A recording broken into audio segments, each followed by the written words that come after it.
Bienvenidos, señoras y señores, to episode 3 of La Yuma Cubana.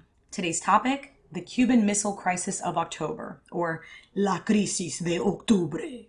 From the 16th through the 28th of October, there was a confrontation between the US and the Soviet Union concerning the deployment of Soviet ballistic nuclear missiles in Cuba. The year is 1962. Here we go.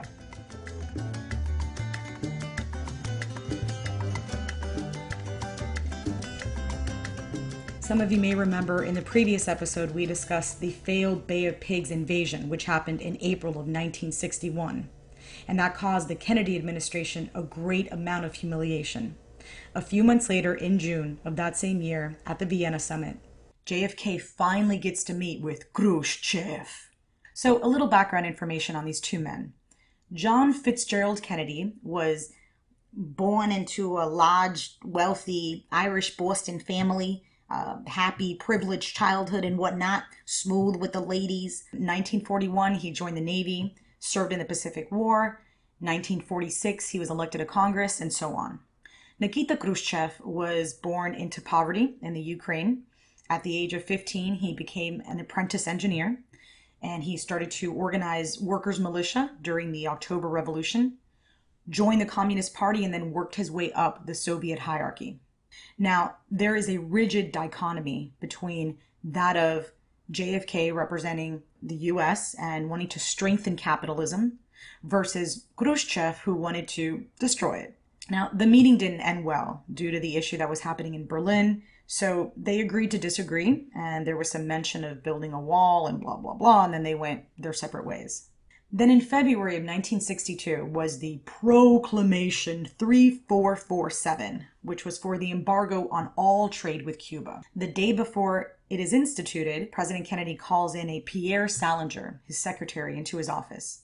And Mr. Salinger asks, how may I help you, Mr. President? Well, I need some Cuban cigars. Oh, okay. He's like, how many do you need? 1,000. Oh, okay, 1,000. He's like, and when do you need it by? He's like, tomorrow. Like, okay. He's like, that's a challenging task, but let me see what I can do. The next day, Mr. Salinger gets into work at 8 a.m. and his office desk phone is already blown up. He walks into the Oval Office and JFK asks him, so how'd you do? He's like, well, Mr. President, did great. We have 1,200 Cuban cigars. Like, fantastic. He opens up his drawer, takes out the decree for the embargo, and signs it.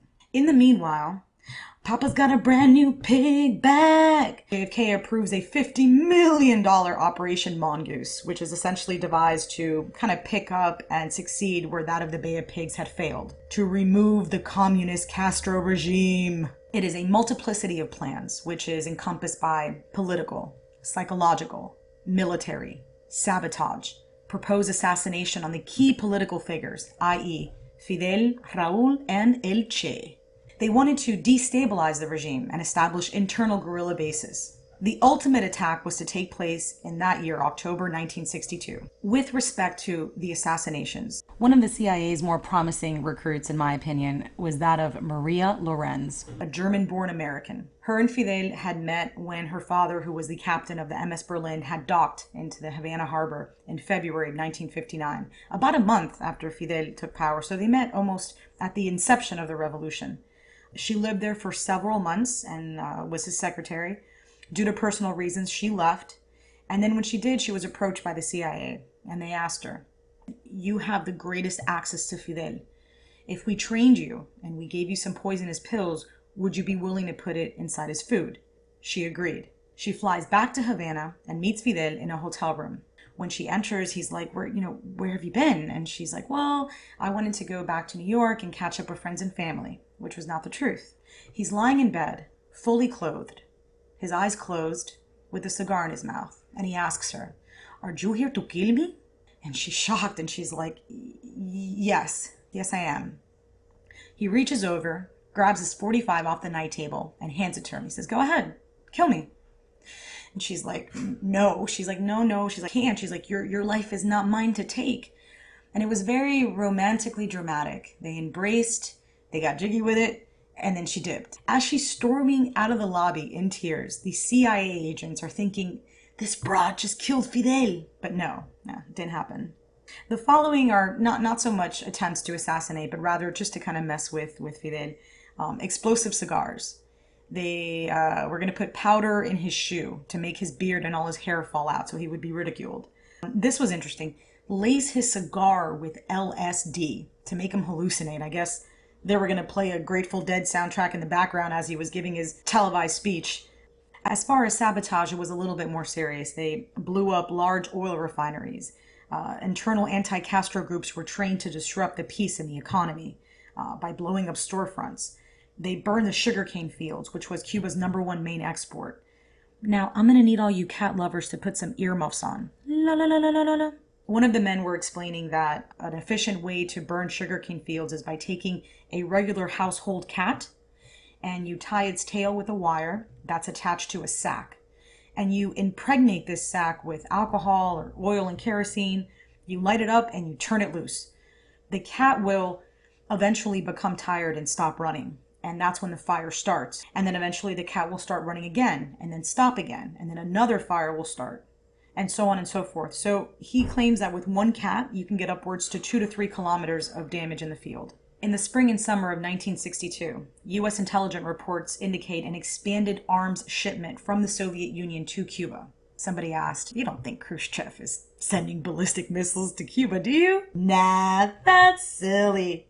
Around the same time, the intelligence of the Soviet Union, as well as their Cuban contacts, were saying an invasion is on the horizon. In May, during a visit to Bulgaria, one question kept circling in Khrushchev's mind. How can Cuba be protected?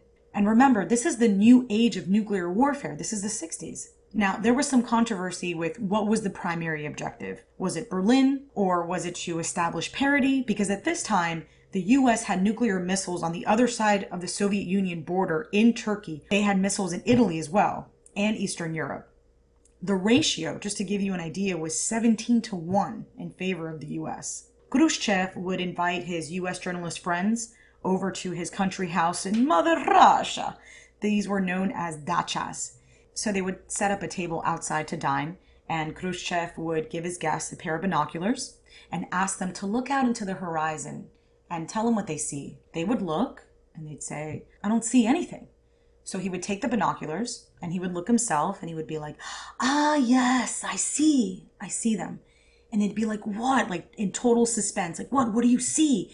And he'd be like, "I see missiles pointing at my dacha." Of course, this was a humoristic way of going about it, but you could tell that it bothered him. And then the third reason being that to protect Cuba from being invaded again. The Bay of Pigs was a real attack, and even though it was not successful, the next time the U.S. would be coming unambiguously and with full force. Cuba was not only just an important ally to the Soviet Union, they were a beloved and an admired one as well. They were the first socialist nation in Latin America who came to socialism on their own accord. Thus, it was seen as genuine. The Soviet Union nostalgically saw their own revolutionary youth in Cuba. So before proceeding, Khrushchev sought out the advice of his right-hand man, Anastas Mikoyan, who replied, no, I'd put that under the no bueno category of ideas. First of all, Castro's not going to go for it. And second of all, and this was very prophetic, he said, they're going to be hard to hide. All Cuba wanted was a military pact. They didn't want these missiles. It wasn't their idea. Khrushchev ordered the Soviet Union ambassador of Cuba to pitch this added bonus of nuclear missiles to the deal, to which Fidel replied, "It's an interesting idea, yes." So the ambassador had to be very careful with how he framed this proposition. He assured Fidel that it was not to defend the Cuban Revolution. No. This was to strengthen the position of the socialist camp. This was to serve as a shield against American imperialism. This was music to Fidel's ears. So, based on these motives, Cuba saw it as their duty to comply. Fidel would explain in later years, they never feared the consequences of what these missiles would bring if they were discovered. They were more concerned with tarnishing the reputation and the image of the revolution itself. Despite his doubts, he agreed. But before he did that, he asked, "Is there any way that we can assemble this and do it out in public?" And Khrushchev's like, let me think about that. Yes, no, no, we can't. Operation Atadir was in full effect. The first ship to make a delivery of nuclear missiles were told that they were going to Siberia. And since there was no road access, they would have to go via sea. They crossed the Black Sea, they went through the Mediterranean, and then once they reached the Atlantic, they were like, what? And they realized that they were not going to Siberia. They docked on the Havana harbor and they started to unload. These guys brought skis, winter coats, boots, those cool little fur hats that they use. Oh yeah, and nuclear missile equipment. So los Cubanos were like, ¿qué cosa esto, chico? Why would you bring this winter gear to a Caribbean island? Over the summer of 1962, it was estimated that around 40,000 Russian soldiers, technicians, and engineers were brought over to Cuba. Some posed as tourists, whereas others posed as agricultural specialists. There was a total of 184 trips, with the proximity being around 7,000 miles or 10,000 kilometers. On some of these ships, the men were not allowed to go up on the deck during the daylight hours. And so in the hot and steamy conditions, some of them ended up dying. And they were, quote unquote, buried at sea, which to me means they were thrown overboard and made into shark food. So you had these blue-eyed, blonde-haired guys that were all wearing these checkered shirts, and they were trying so hard not to be noticed, but they all stuck out like sore thumbs. And, not to say, I have seen redheaded, freckled Guanasa proper, right? But these guys were, there were 40,000 of them. So I saw the footage of when the Soviets arrived to Cuba, and they were given a warm welcome. Cubans were applauding, giving them flowers, cheering them on, patting them on the back. I mean, even the Soviet general said, "They treated us like brothers." It was comical the way that these nuclear missiles were being transported through the barrio, or through the neighborhoods. The local Cubans were just chillaxing on their front porch, maybe having a cafecito, and then all of a sudden you see this big-ass missile drive by. The containers were shorter than that of the missiles, and so they stuck out a little bit.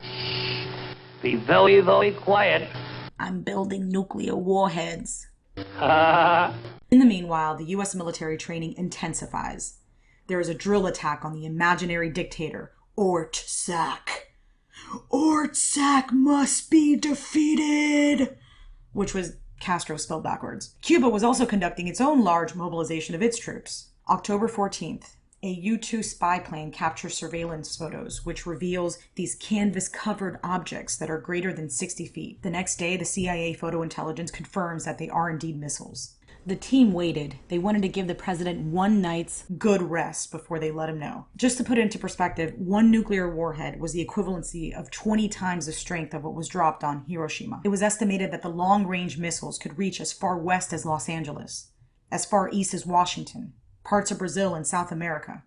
We're talking the majority of the Western Hemisphere would be incinerated. JFK puts together the Executive Committee of the National Security Council, or EXCON. On the 18th, there was a prearranged meeting between President Kennedy and the Soviet Foreign Minister, Andrei Gromyko, who assured the president that the only weapons in Cuba were solely defensive ones. They were not offensive. After the meeting concluded, JFK said, "That lying bastard." The Joint Chief of Staff, as well as the advisors, were divided during their deliberation between the hawks and then doves, and then maybe a percentage that were just cuckoo for Cocoa Puffs and didn't know what the hell was going on. So you had these World War II viejo veterans. We talk about, attack Cuba!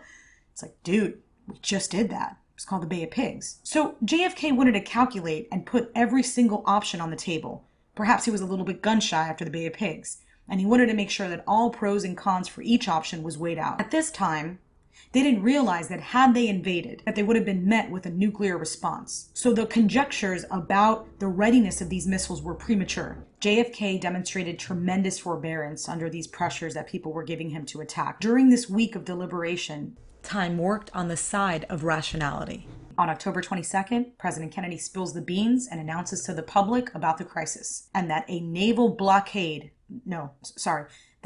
quarantine, because blockade is a war term, tomato, tomato, same difference. 300 Navy ships did a perimeter around Cuba to deter any further shipments from the Soviet Union with these nuclear missiles. However, it didn't do a lot for the missiles that were already on the island. The U.S. citizens responded by protesting. They were in absolute panic, frenzy shopping for water, food, supplies. This one lady said, "I'm just gonna charge everything because nobody's gonna be around to claim it anyways." Touché, madam, touché. So Khrushchev calls BS, and he says that what Kennedy's doing is a violation of international law. And indeed it is. However, the U.S. did it regardless. Some of the ships turned around, and some of them proceeded forward and were inspected. The 26th of October. the Armageddon letter that was composed by Fidel and sent to Khrushchev, saying, if Cuba is invaded, I want you to go ahead and release the whole nuclear arsenal on the targets. Even the Soviets were flabbergasted. And then Khrushchev knew at this point that there was a sense of urgency, that this was getting out of hand. Kennedy had called his bluff. Now, Khrushchev, at this point, let Kennedy know, I will remove the missiles from Cuba if you promise not to invade them. And then the next day, like some addendum, he said, postscript, please remove the missiles from Turkey. Now, these are reasonable terms. The next day, Kennedy agrees not to invade Cuba if the missiles are taken out and inspection by the UN is allowed. The second part, the removal of the Jupiter missiles, which were nearing end of life anyways, that was going to be done regardless, and that was done on the down low. And around the same time, there's a nuclear-armed Soviet submarine that is submerged too deep for radio contact and is hit by a depth charge by a U.S. ship, signaling it to come up. Soviet officers in the submarine thought that the war had already started, and they were ready to launch their nuclear torpedo. However, before they could do that, they needed a unanimous vote by all 3 officers. Only 2 said yes. Also, there was an American U-2 plane that was piloted by a Major Rudolph Anderson that was shot down over Cuba.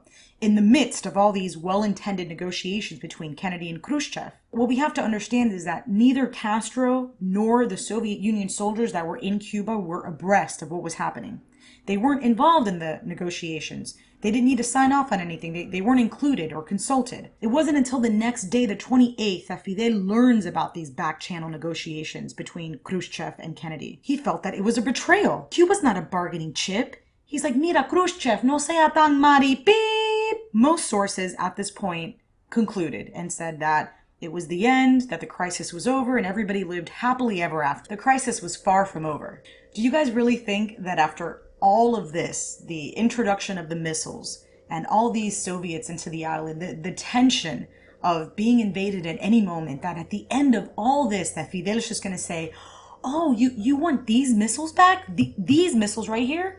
Por supuesto, Khrushchev. No. Había un tremendo problema, okay? Havana, we have a problem. Yeah, we most certainly do. Cuba was prepared to die valiantly in nuclear flames. And then Fidel's like, now you're going to take away these missiles? For what? For the word of the U.S. that they're not going to invade us? Which is incongruent to past actions. Khrushchev sends in Anastas Mikoyan, and Anastas brings his son. This is not like his first visit in February of 1960, in which he was wearing the straw hat and sipping on Bacardi rum and living la vida loca. These were far graver and darker circumstances in November of 1962. He arrived in Cuba with 3 tasks. Number 1, negotiate the withdrawals of the nuclear missiles. Number 2, persuade to allow inspection. And number 3, to keep Cuba as an ally. I laugh because Fidel would later refer to this as Misión Imposible. Dun, dun, dun, dun, dun. Mission impossible. About a week after Anastas arrives in Cuba, his wife of 43 years passes away. His son leaves the next day to attend the funeral, but he himself cannot go bury his wife. These negotiations need to be finished. Now, as you can imagine, sitting in a round-robin fashion with Fidel, Raúl, and Che, that these conversations were very intense, and I'm sure verbal punches were thrown. He had to go so far as to come up with a white lie and tell them that there is this unpublished law that states that the Soviet Union cannot send missiles outside of the country. So Fidel responds, what a pity, this law. When do you think you're going to repeal it? And so it was this kind of like back and forth banter of dialogue between these men, which, interestingly enough, this white lie ended up becoming the president's. Fidel just simply did not want to give in to the demands of the U.S. And even after he agreed to let go of the missiles that the U.S. knew about, he asked if he can keep that of which was unaccounted for. And Khrushchev, in his wisdom, that knew Fidel was full of this revolutionary zeal, and he was just as hot-headed as he was, that was all the more reason to take everything out. Then the following summer in 1963, to patch things up, Fidel went to the Soviet Union to visit, and he was given the most extravagant welcome of any statesman before him. I mean, we're talking parades, children giving him flowers, the vodka rained down, he was showered with gifts. I mean, he got a baby bear, y'all. I'm not talking about like a Build-A-Bear stuffed animal. No. The real deal baby bear. He was given the Hero of the Soviet Union, which is the highest decoration that can be bestowed. An unforeseen result of this whole situation was that Kennedy and Khrushchev no longer looked at each other as symbols of capitalism or communism. I think for the first time ever, they saw each other as human, which was a parable for them. Even they themselves were astonished that two people could live on polar opposite ends of the earth and have the capacity to cause the destruction of civilization as you and I know it. Not that I was born in the 60s, but my mama was. And so that means if she wasn't around, I wasn't around, and you and I wouldn't be having this conversation right now. And to think that their actions and their decisions were based on some part speculation, hearsay, bluff. The longer that they took to come to an agreement on this negotiation, the wider the window became of a trigger happening. You guys know how it is with email and texting. There's multiple people on a thread and there's one typo or somebody misconstrues something somebody wrote, and it's because it's all very subjective. These are all very low-level tasks, but these men were trying to negotiate nuclear warfare through letters and telegrams that had a huge delay in being delivered. And so after this, the hotline for hotheads was instituted, which was a direct land connection between the Soviet Union and the White House, for future reference if they should ever want to have a chat. I would be willing to bet $1 that if Khrushchev and Kennedy had the opportunity to talk amongst themselves, just them, that they would have reached an understanding and an agreement much sooner than these 13 days. So I'm glad we're all still here. And this concludes episode 3, the Missile Crisis of October, or La Crisis de Octubre. This has been a fascinating topic for me personally. I hope you enjoyed it as well. Until next time, take care. Cuídate. Ciao.